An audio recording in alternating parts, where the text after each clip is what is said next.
warroomsports.com. Get that mobile app. What's going on, everybody out there, and welcome to another edition of Inside the War Room, brought to you as usual by War Room Sports.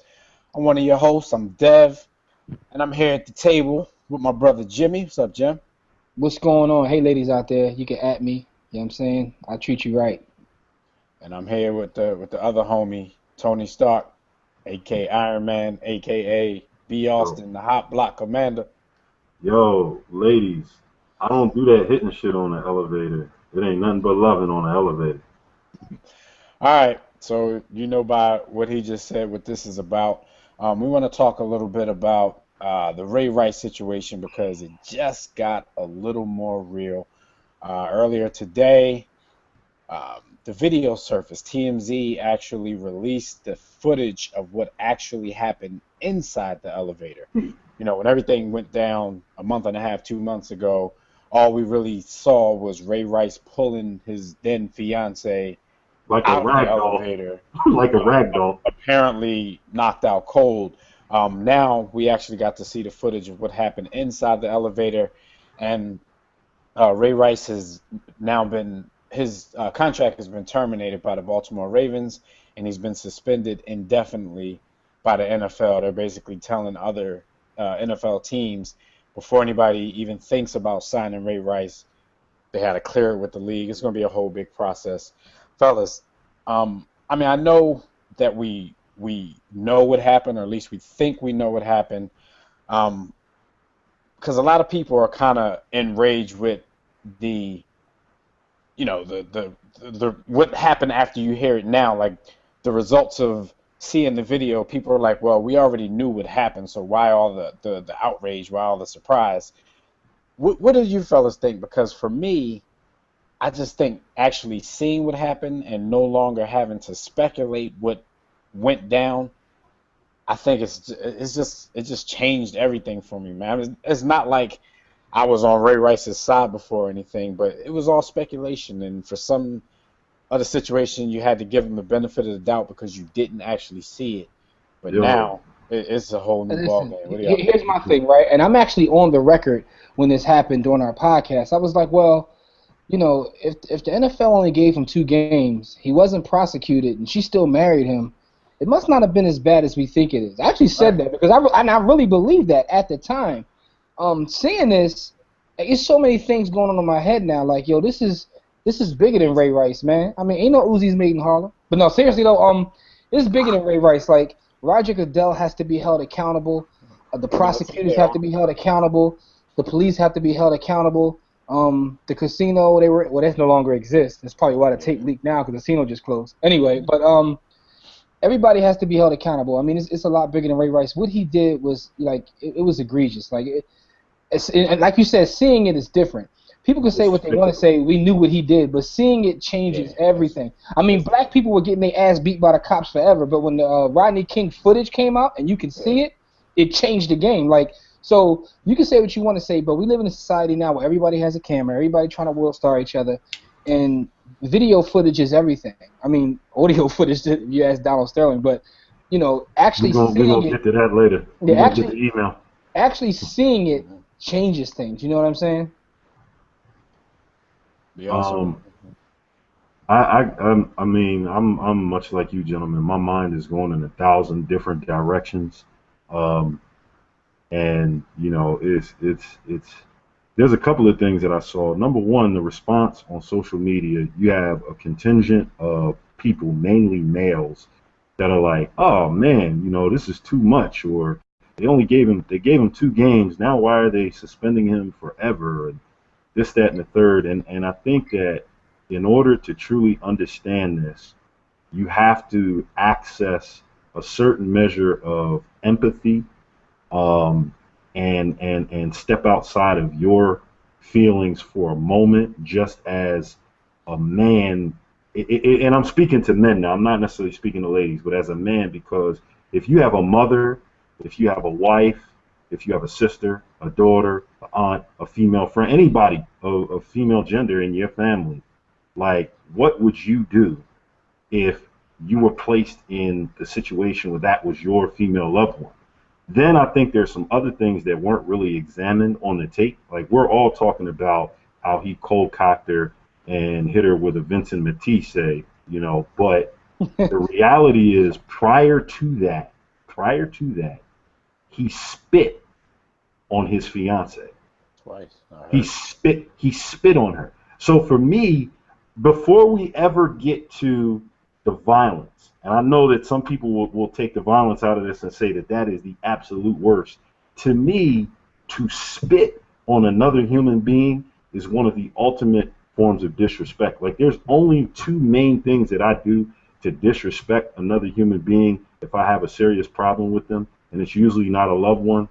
I pull out my man part and I pee on them, on their feet, or I spit on them. And so, I mean, to say that, I'm talking about somebody that I would view as an enemy. So now this is this man's fiance. This is the person he's going to marry and probably have children with. And his respect level, something in his mind said, I'm angry and it's okay for me to spit on her. So now when he spit on her, then we've got a whole contingent of people that said, well, she hit him. She just, listen, man, F that. He spit on her. What do you do when you are spit on? Exactly. So let that sink in for a minute. Don't answer because we can't hear you. But he spit.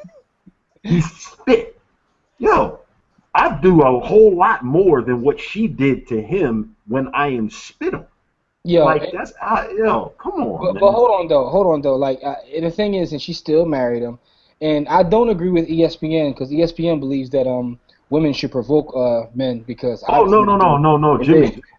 I mean, no, that's what I'm saying. Obviously, if they had a problem with what the brother said, they must think that women should provoke them. No. Anyway, she's tripping. She's absolutely tripping, and we can get to her. But I'm just talking about him because he is a highly trained, superhuman athlete. So him hitting someone is a little different than, say, the average person hit. Like he. No, listen. I'm totally with you. I was being facetious. I'm totally with you. And she's the victim in all this. But I think that everybody has to be looked at. This whole situation is crazy. Like I said, from the commissioner to the police to even her. I'm anxious to see what's going to happen now that he doesn't have that contract, or they should really stand by him or what have you. I have a different take on people holding Roger Goodell accountable for all of these these good-natured beliefs and morale. Yo, the commissioner is in place only for his fiduciary responsibility to ownership. And so the reason that this is out of control, and I know where you'll probably go, Jimmy, is that it's bad image-wise on the league. So he Absolutely should have got way ahead of it from an image standpoint. But for us to think that he cares beyond that, or the owners care, listen, the owners know that they have inmates in an asylum, and they run the asylum, and we pay to see these inmates. But hold on for a second. I'm not saying that he cares necessarily about her own rights, because most of these people who are commenting on rape rights, all the people on social media, no one really cares about what's right and whether this man gets help or she gets help. None of them do. We live in a society where we have the gotcha feeling, though. Gotcha. They both need help. But my point is, if your job is to protect the shield, yo, the rebel was going out of business anyway. You probably could have copped this tape before TMZ did and did the same thing to it that you did with all the Patriot tapes. Because if your job is really to protect the shield, you should have got out ahead of this. That's what I mean about him being held accountable, because TMZ has proof that he saw this a while ago. So it's not like this is new to him either. Right. Yeah, that's one of the things I wanted to talk about, because, of course, the NFL is saying what they need to say to protect themselves, whether it's true or false. They're saying that today was the very first time that they saw this tape. The Baltimore Ravens. I believe Jim Harbaugh and Ozzie Newsome. I don't believe the league. The Baltimore Ravens are saying this is the very first time that they saw the tape. It's kind of hard to believe, and plus other parties are saying, a different thing. They said the police had the videotape. So I don't understand, if you're an entity as big as the NFL and you're doing your due diligence on a quote-unquote employee that's in a legal situation, how would you not see that tape if it's there to be seen? How do you leave this whole, what did they make their judgment on if they didn't see? Two things. I don't believe that the NFL league office people did not see the tape. So funds on hold to them, they saw the tape. I do believe that the Ravens organization made an actual choice not to see the tape to give themselves some measure of plausible deniability in all of this. So Yeah, because they were going to sit back and allow the NFL to punish him. They could plead ignorant. But B. Austin, this is my point in terms of like protecting the shield. Like we just had the first weekend of the season, some exciting games, some good games, and no one's talking about that. We're talking about this. This is not good for the league. Any way you want to look at it, this is why I think that Goodell should be held accountable. And then you have to look at the stories with the gentleman McDonald playing for the 49ers because he appealed a decision. Like he's going to get hung too. He's going to get roofed. So this thing is a lot bigger than what happened with Ray Rice. Yeah, this is a lot bigger than what happened with Ray Rice, and it all goes to the social responsibility as an athlete and what they have or what they they may not want to have it, but they do have it. And also in today's society, I mean, everything's being recorded. Like I move and I'm nobody, but at the end of the day, I move like I'm being recorded 24/7 because that's what it is. That's the world we live in. So and these athletes are held to a higher standard. Not saying they shouldn't be because they belong to the public once you're in the public light, whether they want to or not. So I mean, that's actually that I had to bring up in conversation today because I kind of found it shocking the amount of defense Ray Rice has been. I can't believe it. I can't believe it.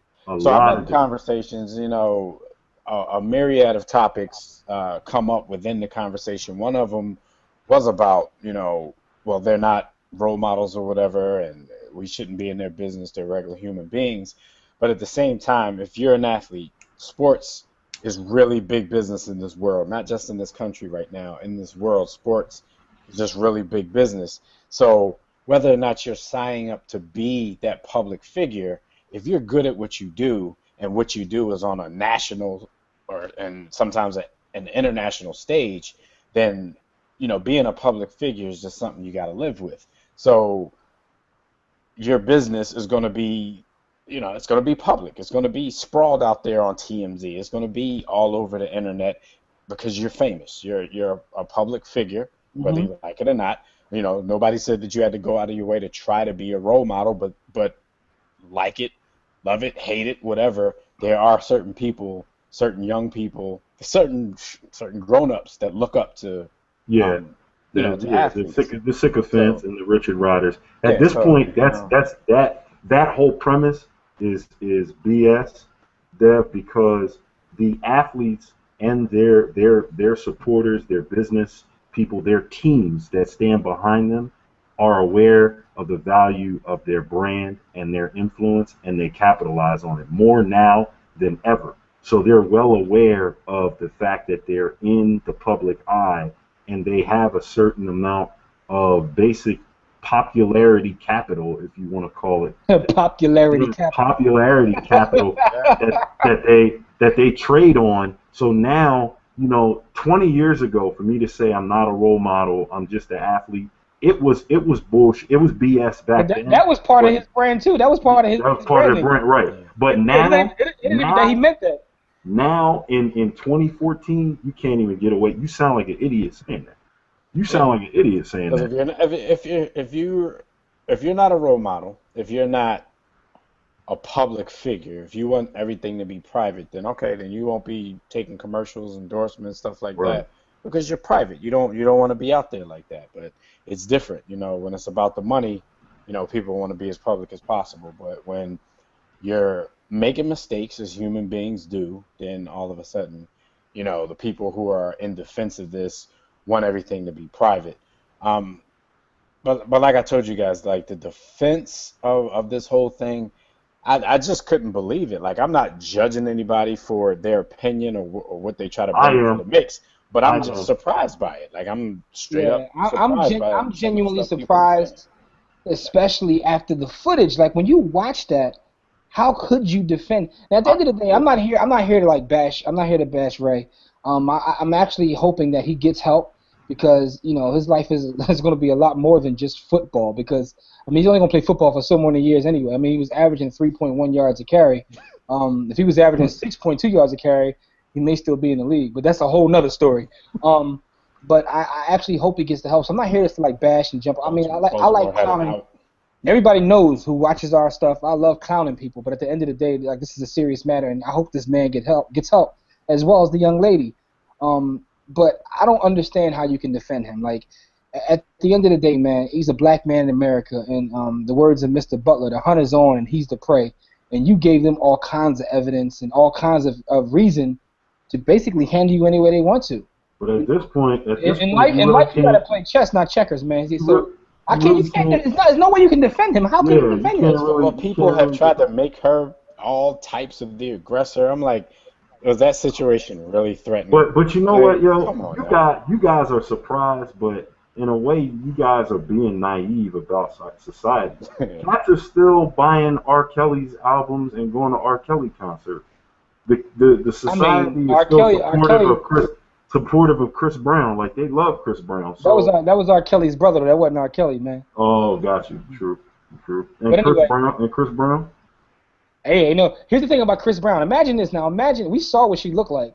Imagine if we had video footage. We saw the video footage. And it also shows you that much worse. That's why people didn't understand. Because I'm arguing with a couple of people today who are saying, well, what's the difference? Isn't it? We all know what happened. She didn't. We know it's the difference. Video. That video footage is a mug. When you see it, because first of all, speculation was rampant. Whether everybody out there wants to admit that or not, you did not know exactly what happened to that elevator. How many times have you heard people saying, "Yeah, they were probably drunk"? You know what I'm saying? This and that. It was probably easier to not get knocked out or faint because she was drunk. This and that. And then you look at it, and it's not really the case. The fact is, okay, I'm pretty sure Ray Rice didn't mean for her to fall and hit her head on that railing, but that's the kind of stuff that can lead to bigger crimes because, hitting something like that the right way, you mess around and die. And I'm sure that wasn't his intention, but at the same time, another thing you saw in the footage that we didn't know from the speculation that we had to do pre-footage is the fact that even though there's no sound, there seems to not be much remorse on the part of Ray Rice after his fiance is laying on the floor cold. Like, he damn near kicked her in her butt to try to wake her up to get her out of the elevator. What remorse? He spit on the chick. He spit on her. He spit on her. Yo, all I gotta say, man, is like R.I.P. Cochise, because that's how he went out. Exactly. That's a serious situation, but it also shows you. It also shows you what you value. That's how it also shows you what we value. Jake Shuttlesworth went out too. It shows you what we value in society too. Like, Ray Rice better learn to like sing and dance, because we'll forgive anybody that can sing and dance. I mean, Michael Jackson participated in BBR, and like, because his music was so powerful, we excuse that too. So Ray Rice better learn to sing and dance. That's all I gotta say. So what do you guys have to say about the people who are actually calling her into question? Saying he doesn't have a job now, so let's kind of see how long she sticks around.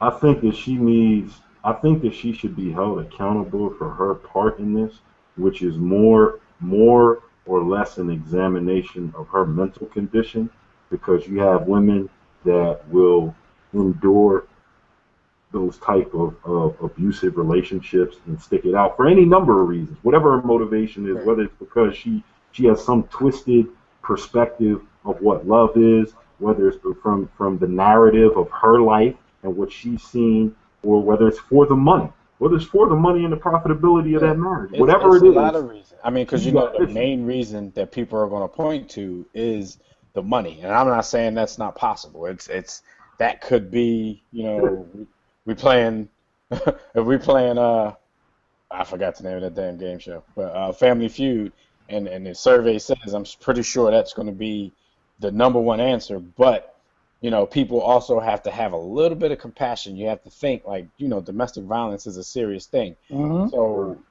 it might not always be about that. Fear could be one of the factors in the whole thing. Could be money, could be fear. It could be one of those things where she really, really thinks that she loves this guy. Either way, there's something, within her that does need to be examined. Absolutely. But I think it's a little reckless for everybody to just jump to the conclusion that she's enduring this kind of abuse just for money. Yo, So I mean, because here's the thing though, time will First tell of all, he exactly. a football player. He ain't a baseball player. Yeah, but time will tell because you know what? By her staying with him, she's going to be under the microscope.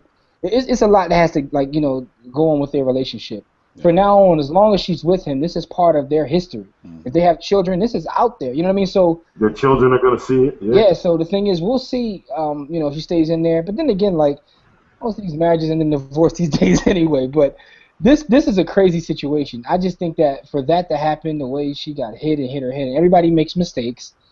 But for her to marry him that soon after, like, it wasn't even like a cooling off period. Like, Yeah. you know what I mean? Like, it's I mean, they actually, and we know this was all in the name of saving his career. But remember the press conference? They had her out at the press conference apologizing. Yeah. So whatever it's like one big, it's got one, to her, she fed into that victimless mentality where she was excusing him for his actions, apologizing for her actions, and I don't know.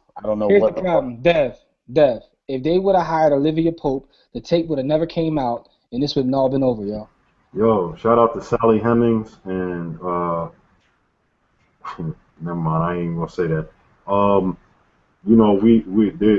Society and its lack of empathy and lack of understanding on the part of others and what we see. I mean, that's the bottom line, what it is in terms of our perceptions of her.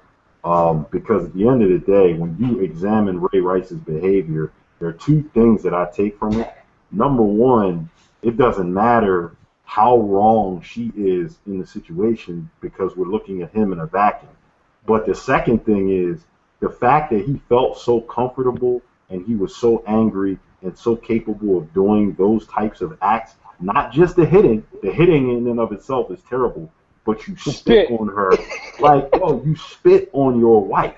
You spit on your wife. So that means that this is not the first time. Yeah, those actions make it seem like this isn't the first time. Yeah, but people show you how to treat him every day. Like, you know what I mean? So he felt, I get what you're saying, he felt comfortable enough to exhibit that behavior. That's happened before. Maybe not to that level. That's what I'm saying. I don't know if it's happened before, but he felt comfortable enough. Like, he knew that, I could do this.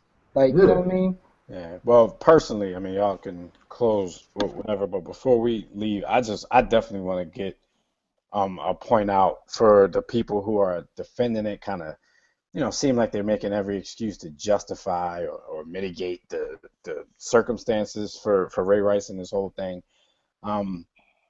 It's just difficult to see that. Like, when Stephen A. Smith got suspended for making his comments, like, I thought that was unfair because I understood where he was going, whether or not people thought he said it correctly or not. I didn't think there was anything wrong with what he was saying. People kind of got upset because he used the word provoke in his whole thing. Mm-hmm. But I don't want anybody to think, okay, because of what I think of Ray Rice, it's not the same thing, because Ray Rice, this is not a speculative situation anymore. We see the video evidence, and like I said, there's no sound. However, there shouldn't be anything that a woman should be able to say to you to make you react like that. And if everybody, and I've heard people say she looks like she was charging them and all this kind of stuff. At some point, I truly think people see what they want to see, because that situation was not threatening to the point where you had to punch this woman in the face. It's just typical. Words shouldn't even make you punch a man, let alone punch another woman. Like, if you're that weak. Yeah, like, come on, man. I don't even believe that people believe the stuff they say. The internet is just made for, like, disagreeing, and people just enjoy the whole argument thing.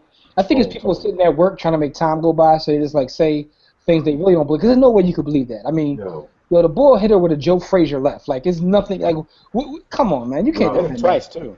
Hit her twice. He spit on her twice. My fault. Yeah, I know B. Austin stuck with that. He spit on her too. I'm just, all I can say is I'm 6'1" and 250, and as Iron Man, it was once said in a Earl Simmons song, if I hit you, you ain't gonna come back on. You ain't that strong. So there's no woman that I would hit. Like, it can't happen. There's no. It's not a fair fight. It's not a fair fight. It's out of control. I may spank them if they want. Never mind. It's not a fair fight, man. All right, man. Y'all know what it is. Make sure you first of all subscribe to the page so whenever we drop a video, you guys can come check it out. Make sure you hit the like button on the video. Make sure you leave your comments in the comment section. I'm sure there's a lot of people out there that disagree with a lot of things we said. There's some people out there who might agree with what we said, but leave a comment. Let's get a dialogue started, and let's talk about this like men and women. Talk about the shit. So No spit. y'all know we're all over the internet. Just go to warroomsports.com, WRSPN.com for our podcast network, warroomsportstv.com for videos like this and a whole lot of other stuff. And make sure you get that mobile app on Android and iPhone. But like we always tell you guys, don't accept mediocrity and be steadfast in the war against ignorance. See you chumps on top. Oh, Marvel. yeah. Step your popularity capital up. Marvel, cut the check. Kuwait is the war room with 5 nights at the round table. 5 Philly guys diversified and educated.